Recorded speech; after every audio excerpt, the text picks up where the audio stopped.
રાજ્ય સરકાર દ્વારા ધોરણ 1 થી 5 માટે ચાલતી 5000 વિદ્યા સહાયકની ભરતી પ્રક્રિયામાં ઓબીસી ઉમેદવારો સાથે અન્યાય થયો હોવાનું સામે આવ્યું છે।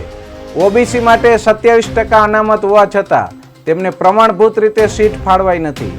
મળતી માહિતી મુજબ કુલ 4502 સામાન્ય વિષયની જગ્યાઓમાંથી ઓબીસી માટે ફક્ત 693 સીટો જ ફાળવાઈ છે, જ્યારે 1216 જેટલી હોવી જોઈએ હતી। કેટલીક જિલ્લાઓમાં તો એક પણ ઓબીસી જગ્યા ફાળવાઈ નથી।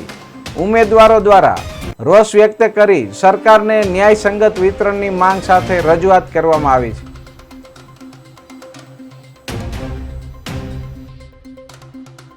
ઓબીસી અને એસસીને હળહળતો અન્યાય થયો છે। કઈ રીતે અન્યાય થયો છે કે ઓબીસીને બંધારણ મુજબ 27% અનામત મુજબ સીટો મળવી જોઈએ, જ્યારે એસસી કેટેગરીને 7% મુજબ સીટો મળવી જોઈએ। તો એની સામે સરકારે 5000ની સીટોમાં ઓબીસીને 27%ની જગ્યાએ 15% જ મુજબ સીટો ફાળવી છે। નીચે આજે અમારા 22 શિક્ષકો સમગ્ર ગુજરાતમાંથી આજે ઉપવાસ આંદોલનમાં જોડાણા છે, જેને ધારાસભ્ય તરીકે મારું સંપૂર્ણ હું સમર્થન આપું છું।